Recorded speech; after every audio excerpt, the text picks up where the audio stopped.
దేశ రాష్ట్ర ఆర్థిక పరిస్థితులు మార్చేలా కొన్ని విధానాలకు కేబినెట్ ఆమోదం తెలిపిందని మంత్రి పార్థసారథి చెప్పారు. ఐటీ గ్లోబల్ కేపబిలిటీ సెంటర్స్ పాలసీకి ఆమోదం తెలిపినట్లు వెల్లడించారు. Working space, co working space, మానవ వనరుల అభివృద్ధికి విధానం తోడ్పడనుంది.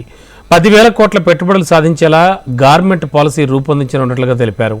అలాగే షిప్ బిల్డింగ్లో కూడా ఏపీ మరింత అభివృద్ధి సాధించేలా నిర్ణయం తీసుకున్నామన్నారు. ప్రధానమంత్రి ఆవాస్ యోజన కింద పట్టణ ప్రాంతాల్లో 6.41 లక్షల ఇళ్లు, గ్రామీణ ప్రాంతాల్లో 1,09,000 ఇళ్ల నిర్మాణాలు చేపట్టనున్నట్లు మంత్రి పార్థసారథి వెల్లడించారు. ప్రభుత్వం విధ్వంసకరమైన ఆలోచనలతో అనేక రాష్ట్రానికి మేలు చేసి అనేక ప్రాజెక్టుల్ని ధ్వంసం చేస్తే ఈ 3 పులివెందుల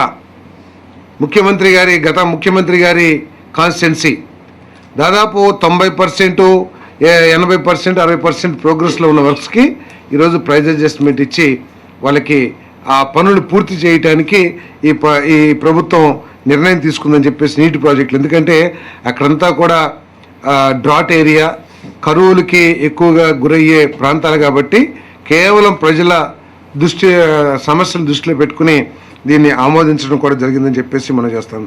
గృహ నిర్మాణం PMAY urban, PMAY Grameen, PMAY JANMAN 1.0 ఈ పథకం ద్వారా ఈ రాష్ట్రానికి కేటాయించబడి నిర్మాణం పూర్తి కాని గృహాలన్నింటినీ కూడా కొనసాగించి పూర్తి చేయడానికి కేబినెట్ ఆమోదం పొందడం జరిగిందని చెప్పేసి మనం చేస్తాం.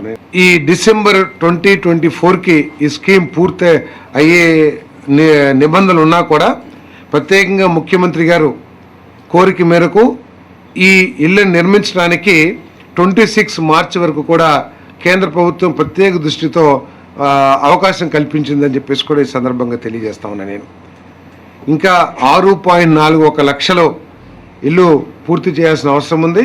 ఆ 6.41 లక్షలు అర్బను, అదేవిధంగా 1,09,000 గ్రామీణ్ ఈ ఇళ్లను కూడా పూర్తి చేయాలని చెప్పేసి కేబినెట్ నిర్ణయం తీసుకుందని చెప్పేసి మనం చేస్తాము.